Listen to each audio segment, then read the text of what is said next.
According to the Bureau of Labor Statistics, police officers have one of the highest rates of injuries and illnesses of all occupations. Factor in the controversy of use of force and continued threats to officers and their families, you have a very dangerous job to apply for. Newswatch 12's Casey Kirshner spent time with a newer Medford police officer. She joins us live in the studio with more about his thoughts during this time.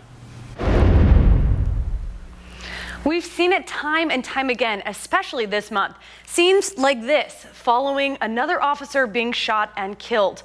While it might be tough for some to understand why people still want to be officers, I rode along with one Medford police officer who says despite everything, it's still worth it.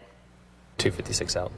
Medford Patrol Officer Salvador Garcia has worked at MPD for just a few years and is one of the newer officers on the force. He was first drawn to police work years ago. Realized that not only was it a very noble thing to do, but it's something that I felt like I wanted to do. Now, when he heads to work, he knows he has a job to do, but he also knows about everything happening nationwide to people in his line of work. Reports of officers being killed simply because they put on the uniform. But Garcia also says it's a much different feel for police in the Rogue Valley. You don't try to worry too much about what's going on nationally, and you worry about what's going on in your own community and make the differences you can. He also carefully chose Medford as the place he wanted to protect and serve. Biggest point that I loved about Medford was that there was a good, strong community support for the police department.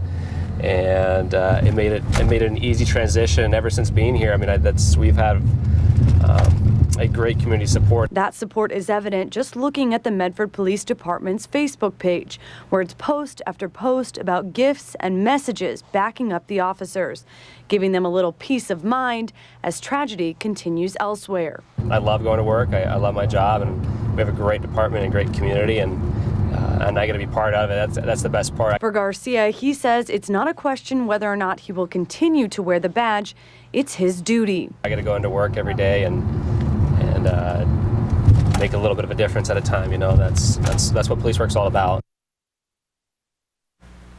Officer Garcia has been with the department for just a few years so far. He says he plans to stick around for many more.